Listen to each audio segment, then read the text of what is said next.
Welcome back. Let's switch gears to Port Harcourt, the River State capital. This time we're not talking politics, we're talking gender-based violence. And we are hearing a report of a surge in gender-based violence, an incident that occurred at a nightclub where some girls, we understand, went to have their time, paid for a special VIP seat, but they were allegedly assaulted by some gentlemen who, for whatever reason, and it got to the police. And then there's another incident as well as to, let's call it two lovers in this sense, and the girl wanted to move on with her life. The gentleman refused and almost got her killed. So, but the people who are in the know will be bringing us up to speed what is playing out in the city of Port Harcourt as far as gender-based violence is concerned. Joining us is the Police Public Relations Officer in River State, the police command in that state, Grace Iringi Koko. Thank you so much for coming on the program. Also joining her is Adata Bio-Briggs, a lawyer, immediate past chairperson of FIDA in River State. Ladies, thank you for coming on the program.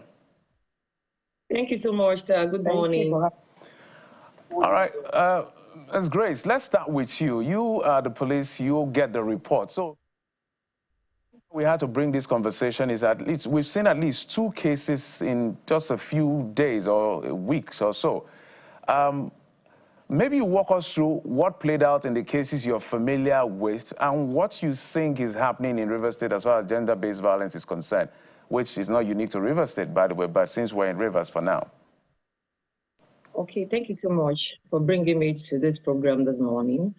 And I want to say, as a woman, as a mother, and as a wife, I will not treat such case with levity. I treat them with passion. And so far, so good. Within the period of review of the Commissioner of Police, we've arrested 6 persons involved in GDP. And some have been charged to court, while some are under investigation. And I want to talk about that of the lady in club, the ladies that paid for a space in club. They paid for the space in club, and the Simon, aka Simon, came there and intruded, and that was an altercation between them where he used a bottle on them. But he's also denying that he's not the person that used the bottle on them, that is the airlines that used that bottle. But the case has been charged to court, and he was given 6 count charges: assault, occasionally harm, and assault. And the case will be coming up very soon, and it has been adjourned to the 23rd of this month. The case is coming up, of 23rd of July, the case is coming up because it has been adjourned.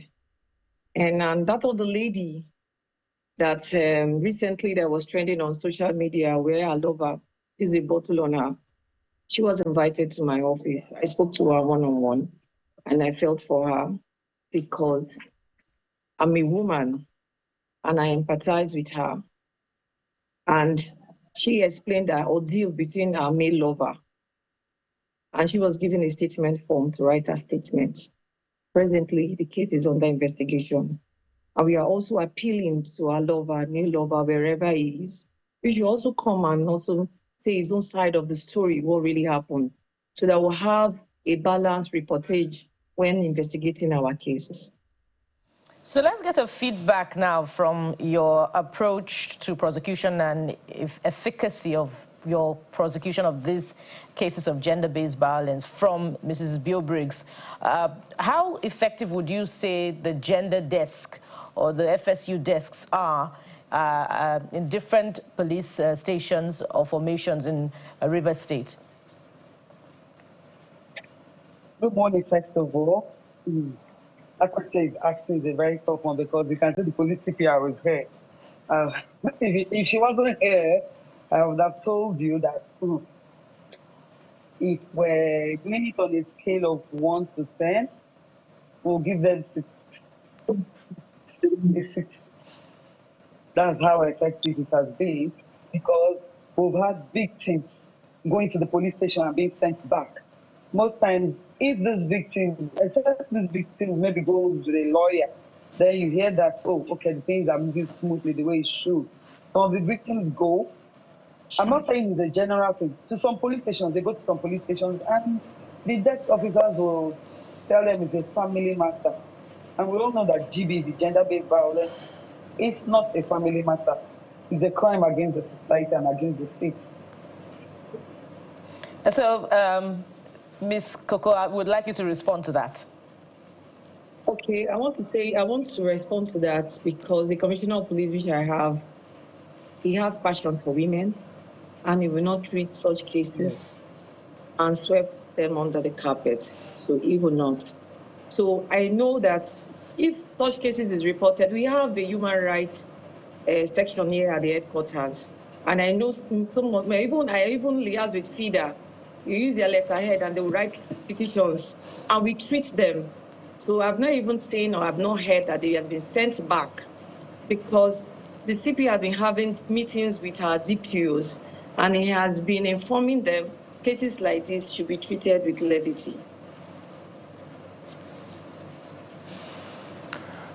Well, I just want to know, because, I mean, these cases happen time and again. One probably happened last night. One will most likely happen today or more. And sometimes because there is emotions, passion, intimacy involved, it's usually tricky to, well, look into these cases and come up with outcomes that are, would I say, outcomes that really work, particularly for the women, right? Because there's that sense that the men always have the upper hand with outcomes of these cases. So maybe speak to us about how you're able to ensure that there is justice, even for the women as well, because over time, it looks like the women are usually on the receiving end, the shorter end of the stick.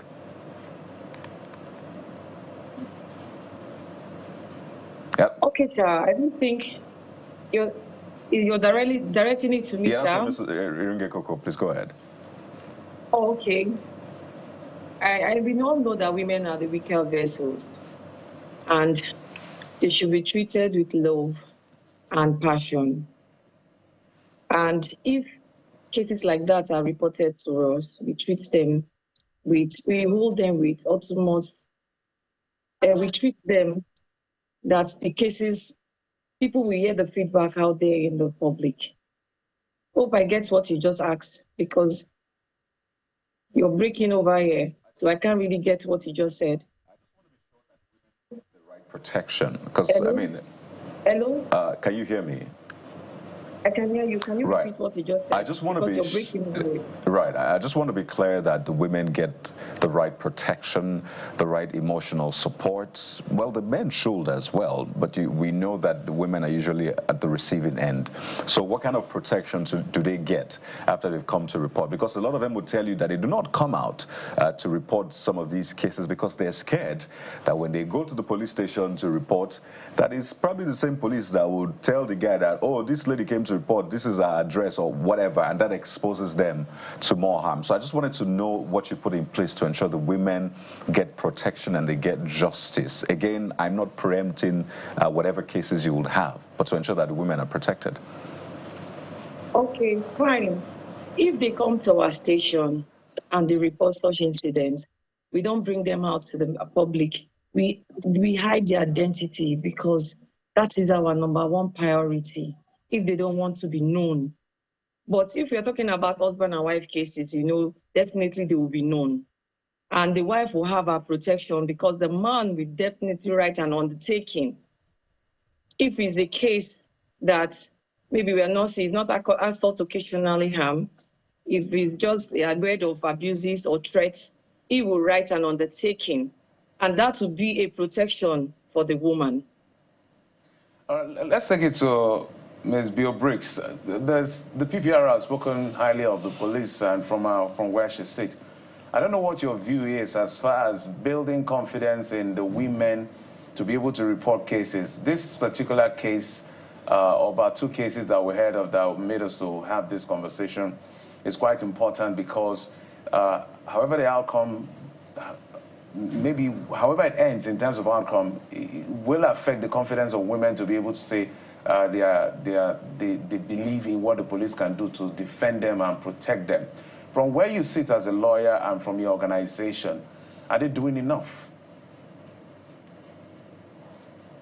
I'll actually commend the police for what they're doing. They've been working hand in hand with us on all our matters. If I tell you that of recent, we even just did the training for the police officers, ethics officers.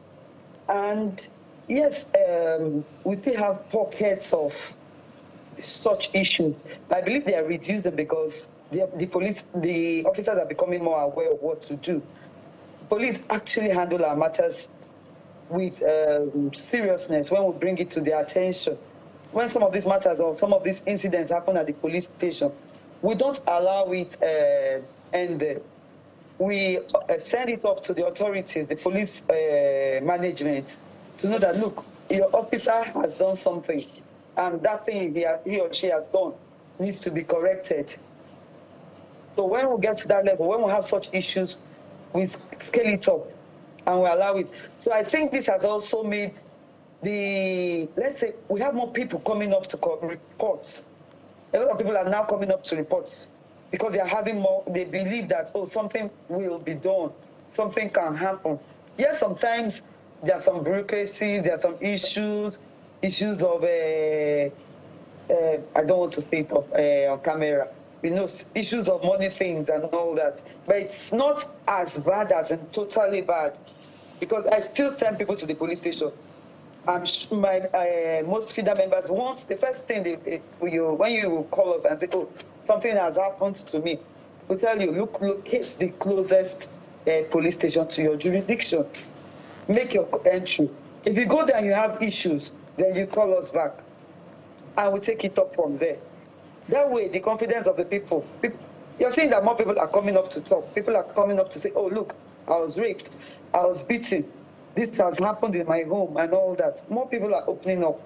So I think it's the confidence that we're trying to build, opening up the space to make sure that people can come in, report, talk, do whatever you want to do without issues. So I wonder if that particular thing that you do not want to mention has to do with funds for investigation, because oftentimes that is the main reason victims of SGBV, just turn their backs on their cases and say they're not pursuing justice anymore. So I'd like Mrs. Koko to speak to that. Is that the challenge with prosecution of cases? And perhaps we want you to also give us feedback on the case of a reported case of a 14-year-old girl burnt with a pressing iron by her school principal, and another man who fatally stabbed his wife in Egi last week. Okay, before I will come to that, I want to also state that, because you was talking about pockets of bureaucracy. Sometimes if they come, the CP will use his own money, will fuel vehicle, will prepare everything so that the perpetrator, the suspect will be arrested. So for that, I can beat my chest to say that we do most of these cases without bureaucracy. And I want to talk about that little child of 14 years old. The DPO brought the child to my office yesterday with the suspects involved. The suspects, though 4 of them have been arrested. The principal of that school, she was arrested because the little child confessed to say that it was the principal that ordered someone to use the iron on her. They used a pressing iron because they alleged that she stole 30,000.